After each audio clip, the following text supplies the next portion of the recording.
RIME Stock Thursday. Is it a buy or not? Watch this 1-minute video till the end to find out. So Algorhythm Holdings stock, 12% gains. I mean, I thought that this thing had no substance in it, you know, to move up, but here it is doing the unthinkable. I'm just kidding.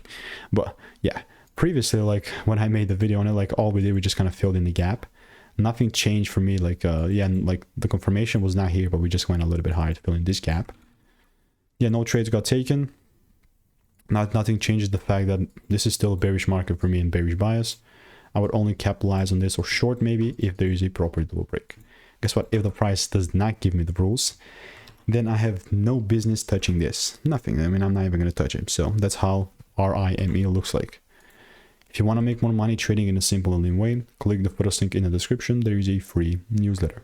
See you in the next one. Goodbye and enjoy. If you have any comments, questions, comment them down below. Comments are open.